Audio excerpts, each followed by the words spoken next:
শ্রেণী নারী এবং পুরুষের জন্য আল্লাহ বলেন তারা যদি সৎ কাজ করে, যদি তারা মুমিন হয়, কি বলেন? ওহুয়া মুমিন, যদি তারা মুমিন হয়, মুমিন হওয়ার পরে যদি তারা সৎ কাজ করে, ভালো কাজ করে, আল্লাহ বলেন ফাউলাইকা ইয়াদখুলুনাল জান্নাহ। আল্লাহ বলেন মুমিন হওয়ার পরে তারা যদি সৎ কাজ করে, নারী এবং পুরুষ উভয়ে মিলে যদি কোনো সৎ কাজ করে, আল্লাহ বলেন তাদের জন্য আমি আল্লাহ তাআলা জান্নাতের দরজা খুলে রেখে দেব। ফাউলাইকা ইয়াদখুলুনাল জান্নাহ। আল্লাহ বলেন এইরূপ লোকদের জন্য আল্লাহ তাআলা জান্নাতে প্রবেশ করাবেন। কাজ কয়টা? সৎ কাজ। বলেন তো, ভালো কাজ। ভালো কাজ যারা করবে, নারী অথবা পুরুষ, শর্ত হলো ইমাম থাকতে হবে। কি থাকতে হবে? ইমাম।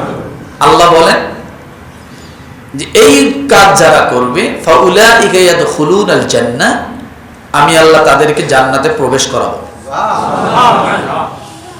এরপরে আল্লাহ বলেন ওয়ালা ইউযলামুনা নাকিরা, তাদের প্রতি কোনো জুলুম করা হবে না। কি করা হবে না? এই আয়াতের কথাগুলো আমরা একটু বুঝি। এক, যে ব্যক্তি সৎ কাজ করবে। দুই, নারী অথবা পুরুষ। তিন, যদি সে মুমিন হয়। কি হয়? চার, আল্লাহ বলেন তাকে আমি জান্নাতে প্রবেশ করাবো। পাঁচ, তার প্রতি কোনো জুলুম করা হবে না। একটা আয়াতে পাঁচটা বিষয়। এবার আসেন রব্বুল আলামিন ডাক দিয়ে বললেন কেন নারী এবং পুরুষের কথা বললেন? কেন? আল্লাহ তাআলা এই দুনিয়ার জমিনে নারী এবং পুরুষকে ইবাদতের জন্য সমান সমান অধিকার দিয়েছেন। কি দিয়েছেন? ভালো করে বুঝতে হবে। আল্লাহ এই দুনিয়ার জমিনে নারী এবং পুরুষকে সমান অধিকার দিয়েছেন। পুরুষের হজ ফরজ হয়, নারীর কি হজ ফরজ হয় না? জোরে বলেন। পুরুষের কুরবানি ওয়াজিব হয়, নারীর কি কুরবানি ওয়াজিব হয় না? পুরুষের জন্য নামাজ ফরজ হয়, নারীর জন্য কি নামাজ ফরজ হয় না? পুরুষের জন্য রোজা ফরজ হয়, নারীর জন্য কি রোজা ফরজ হয় না? পুরুষের জন্য যাকাত ফরজ হয়, নারীর জন্য কি যাকাত ফরজ হয় না? এই জন্য রব্বুল আলামিন ডাক দিয়ে বলেন রূহের দিক থেকে আমি আল্লাহ তাআলা এই দুনিয়ার জমিনে নারী এবং পুরুষকে আমি আল্লাহ তাআলা সমান তৈরি করে দিয়েছি। কিসের দিক থেকে? রূহের দিক থেকে। কিসের দিক থেকে? রূহের দিক থেকে আল্লাহ তাআলা নারী এবং পুরুষকে সমান করে দিয়েছেন। কারণ নারীরা মসজিদে আসতে পারে না, যদি তারা বাসায় নামাজ পড়ে, একজন পুরুষ মসজিদে এসে নামাজ পড়লে যেমন সওয়াব হবে, আমার আল্লাহ তাআলা একজন নারী যদি ঘরের কোনায় বসে নামাজ পড়ে ওই পরিমাণ সওয়াব তার আমলনামায় দেয়। একজন পুরুষ যখন তার বাবাকে মাকে খাওয়ানোর জন্য পরিশ্রম করে, রব্বুল আলামিনের হাবিব ডাক দিয়ে বলেন ওই যে সন্তানটা তার মাকে বাবাকে খাওয়ার জন্য দুনিয়ার জমিনে শ্রম দেয়, পরিশ্রম করে, কষ্ট করে, দিন মজুরি কাজ করে, যেটাই করুক না কেন, আল্লাহ তাআলা সঙ্গে সঙ্গে তার আমলনামায় জিহাদের সওয়াব দান করে দেন। আবার নারীর ক্ষেত্রে দেখেন নবীজি বলেন কোন নারী যদি পেটের মধ্যে বাচ্চা ধারণ করে আর ওই বাচ্চাকে গর্ভে নিয়ে 9 মাস 10 মাস পর্যন্ত চলাফেরা করে, ওই নারী জিহাদের ময়দানে জিহাদ করলে যে পরিমাণ সওয়াব হতো, বাচ্চাকে গর্ভে ধারণ করার কারণে আল্লাহ জিহাদের সওয়াব দিয়ে দেন। কম আছে নাকি? এই জন্য রূহের ক্ষেত্রে আল্লাহ সমান করেছেন। ইয়াসআলুনাকা আনির রূহ, ইহুদি পণ্ডিত নবীকে প্রশ্ন করলেন, বলেন আপনি যদি সত্য নবী হন তাহলে বলেন রূহ কাকে বলে? রূহ কি জিনিস? ইয়াসআলুনাকা আনির রূহ, রূহ কি জিনিস আপনি বলেন। নবীকে প্রশ্ন করে বসছে। আল্লাহ তাআলা সঙ্গে সঙ্গে প্রশ্নের উত্তর জানায় দিলেন, হাবিব আপনি বলে দেন কুলির রূহু মিন আমরি রব্বি। সুবহানাল্লাহ। রূহ হলো আল্লাহর হুকুম, রূহ হলো আদেশ। আল্লাহর একটা আদেশ আল্লাহ তাআলা আমাদের দেহের ভিতরে ঢুকাই দিয়েছেন। এই রূহ যতদিন আছে আপনি আছেন, রূহ নাই আপনি নাই। আছেন নাকি? কথা বলেন না? এই আদেশ আল্লাহর হুকুম যতদিন আছে ততদিন আপনি মানুষটার দাম আছে। আল্লাহর হুকুম যেদিন আল্লাহ উঠায় নিয়ে যাবেন, আপনি যত দামি মানুষ হন না কেন আপনার কোনো দাম নাই। পুরা বডিটা, পুরা মানুষটার দাম কিসের উপরে? রূহের উপরে। আল্লাহর হুকুম, আল্লাহর আদেশটা যতদিন এখানে থাকবে ততদিন আপনি জীবিত। আপনি মন্ত্রী, আপনি এমপি, আপনি প্রধানমন্ত্রী, আপনি সব। কিন্তু যেদিন আল্লাহ তাআলা তার হুকুমটা আপনার দিল থেকে, আপনার শরীর থেকে উঠায় নিয়ে যাবেন, সেদিন আপনি যত বড় নেতা হন না কেন, 4 পয়সারও দাম নেই। আছে? এই জন্য আল্লাহ বলেন, নবী আপনাকে প্রশ্ন করেছে, ইয়াসআলুনাকা আনির রূহ, রূহটা কি? আপনি বলে দেন কুলির রূহু মিন আমরি রব্বি, এটা রবের আদেশ, রবের হুকুম। আপনাকে বেঁচে রাখার জন্য আল্লাহ একটা হুকুম ঢুকাই দিয়েছেন। এটা যতদিন থাকবে আপনি দামি, সেটা নারী হোক পুরুষ হোক। আল্লাহ বলেন এই জন্য আমার বিধানগুলো আমি আল্লাহ তাআলা নারী পুরুষকে সমান করে দিলাম।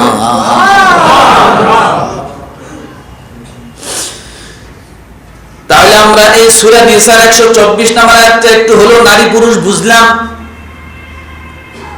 পুরুষরা ভালো কাজ করলে সওয়াব, নারীরাও ভালো কাজ করলে সওয়াব।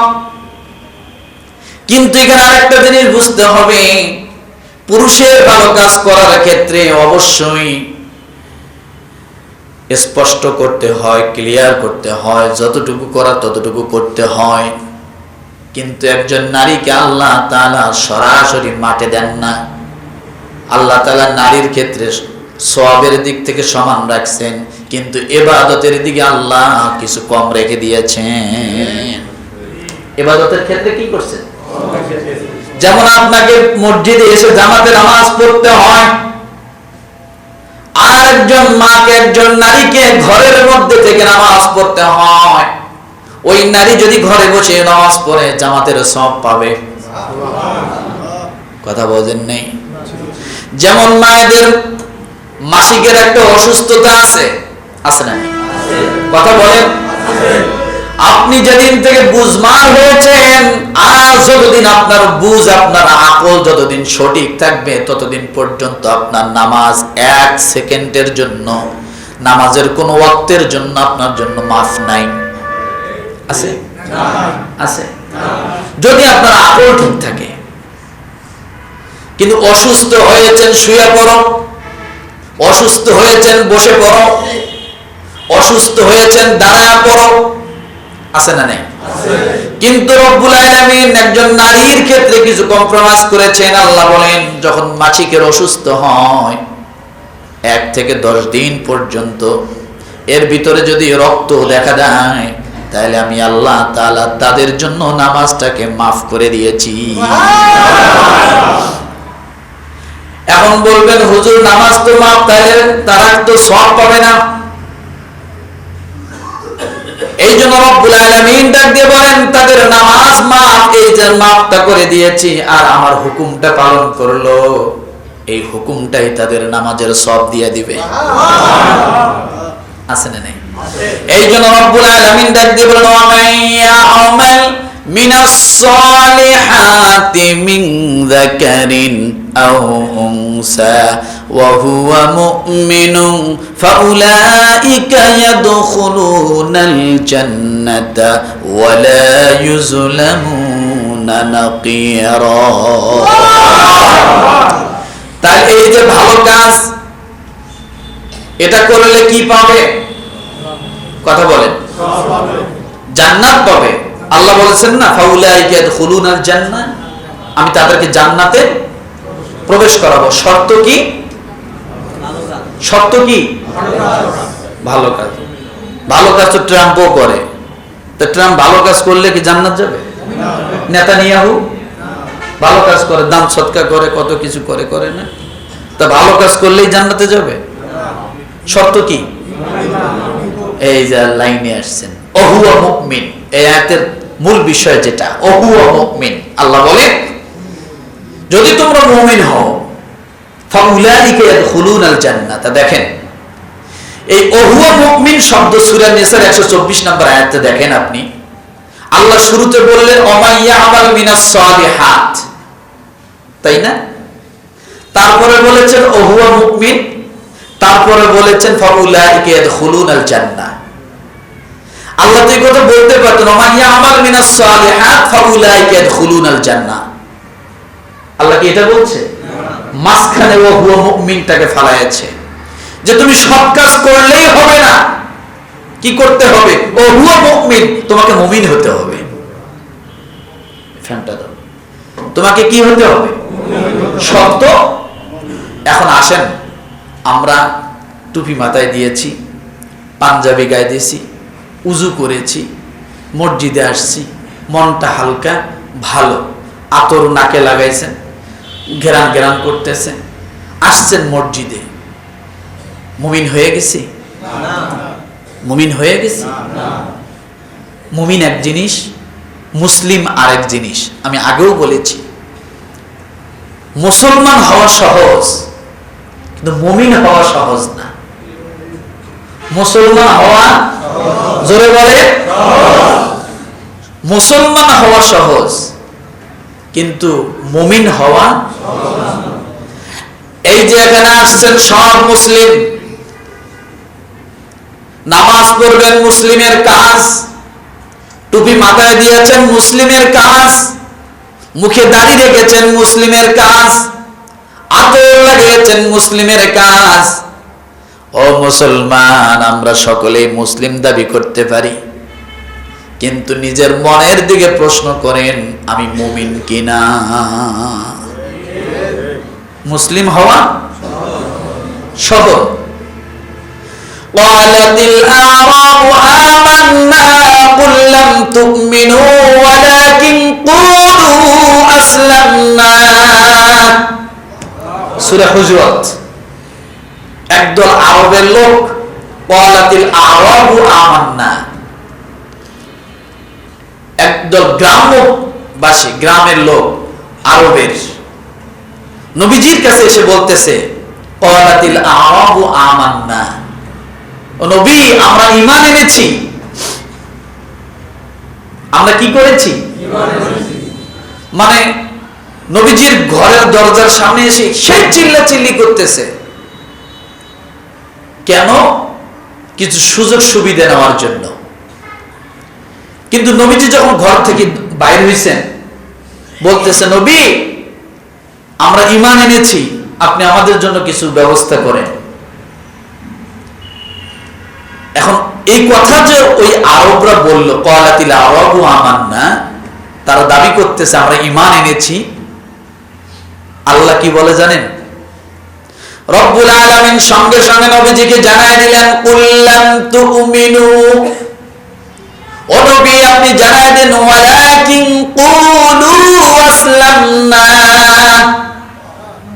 তোমরা ঈমান আননি, তোমরা মুসলিম হয়েছো, কেবলমাত্র আত্মসমর্পণ করেছো, তোমরা মুসলিম বটে কিন্তু তোমরা ঈমানদার না। কোন সূরা আছে এটা? সূরা হুজরাত। তোমরা মুসলিম বটে কিন্তু তোমরা কি না?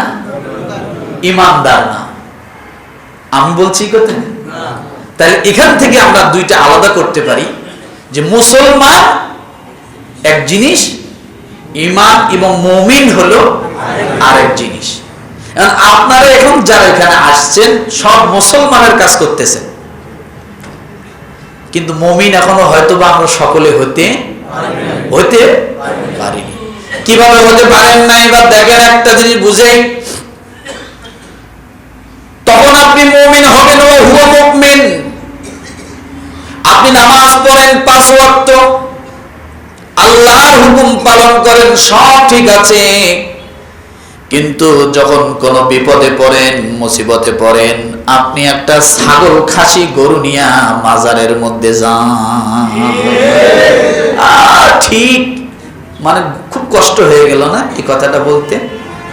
হ্যাঁ, আপনি কি মুসলমান, আপনি দাবি করেন ইমানদার, কিন্তু আল্লাহ বলেন যখন কোন বিপদে পড়লাম, মাইয়ুজিবুল মুদতাররা ইযা দাআহু ওয়া ইয়াকশিফুস সুআ ওয়া ইয়াজআলুকুম খুলাফাআল আরদ আইলাহুম মা'আল্লাহ। আল্লাহ বলেন 20 নাম্বার পারার 1 নাম্বার পৃষ্ঠায় আল্লাহ বলেছেন, বান্দারে মামলায় পড়েছো, মুকদ্দমায় পড়েছো, ঋণগ্রস্ত হয়েছো, অভাবগ্রস্ত হয়েছো, সমস্যায় পড়েছো, নানান ফিতনার মধ্যে পড়েছো, ঝামেলার মধ্যে পড়েছো। আল্লাহ বলেন আমি আল্লাহর কাছে তোমার সব সমস্যা পেশ করো, সব সমস্যার সমাধান তুমি আমি আল্লাহর কাছে চাও।